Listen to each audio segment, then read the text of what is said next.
अपने आप को जलाने का उदाहरण है ये, अपने आप को तबाह कर देने का उदाहरण है। कैसे अपने आप को जला दिया? कुछ नहीं, प्रकृति सिखाती है बहुत कुछ। हमारी आंखों के सामने बहुत कुछ हो रहा है, हमारी आंखों के सामने बहुत कुछ घटित हो रहा है, हम अनभिज्ञ हैं, हमको समझ ही नहीं आ रहा कि प्रकृति रोज सिखा रही है कि जलना तो पड़ेगा। और देखो कहानी इसकी, ये बर्ड किंगडम का राजा है ईगल। प्रकृति रोज सिखाती है कि if you want to become eagle तो आपको जलना पड़ेगा। 70 साल औसतन उम्र होती है, 70 साल ईगल का उम्र होता है सर। लेकिन इसकी कहानी का ट्विस्ट क्या है? और वो ये है कि 40 साल जब ये हो जाता है तो इसकी जो चोंच है ये बेंड हो जाती है, आगे से सॉफ्ट हो जाती है, शिकार नहीं कर पाता। व्हेन ही रीच 40 इसकी चोंच बेंड हो जाती है, सॉफ्ट हो जाती है, शिकार कर करके शिकार नहीं कर पाता। इसके जो पंख हैं जिससे उड़ता है वो इतने भारी हो जाते हैं कि वो छाती से चिपक जाते हैं, इतने भारी हो जाते हैं कि छाती से चिपक जाते हैं, इसको उड़ने में तकलीफ होती है। इसके जो पैर हैं जिससे झपटा मारता है वो नाखून टेढ़े हो जाते हैं, कर करके 40 साल।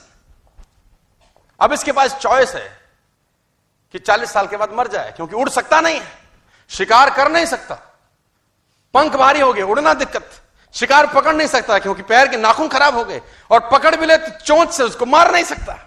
अब इसके पास चॉइस है 40 साल में क्या वो मर जाए। लेकिन मैं आपको बताना चाहूंगा, प्रकृति सिखाती है कि ईगल ऐसा नहीं करता। 40 साल की उम्र में ईगल अपने एरिया की सबसे ऊंची चोटी पर चला जाता है और जो चोंच है उसको सामने वाले पत्थर पे मारना चालू करता है। जब चोंच पत्थर पे मारी जाती है तो पीड़ा होती होगी, और वो पीड़ा सहता है, मार मार के पत्थर पे मार के खून निकलता है, लहूलुहान हो जाता है, दर्द से मर रहा होता है, लेकिन मारता रहता है और चोंच को तोड़ देता है। इसलिए तोड़ता है कि प्रकृति नहीं देगी, लेकिन वो जो तोड़ने का प्रोसेस है वो पीड़ादायक है। सेम कहानी है, जो पैर के नाखून रहते हैं उसको रगड़ता है शिला के ऊपर, रगड़ के तोड़ देता है उसको। कितना पेनफुल रहता होगा यार।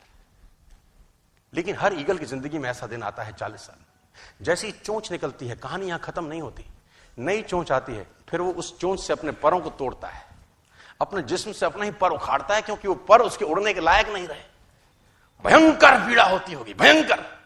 लेकिन इस प्रोसेस से हर ईगल गुजरता है अपनी जिंदगी में सर। और 40 साल के इस प्रोसेस में 6 महीने के बाद वो एक नया ईगल होके 30 साल और जीता है, 30 साल और जीता है सर। तो आहुति तो देनी पड़ेगी। आज कल परसों चॉइस आपकी है। मैं फिर कहता हूं, आज कंफर्टेबल हो जाएंगे तो जिंदगी अनकंफर्टेबल होगी, आज अनकंफर्टेबल हो जाएंगे तो जिंदगी कंफर्टेबल।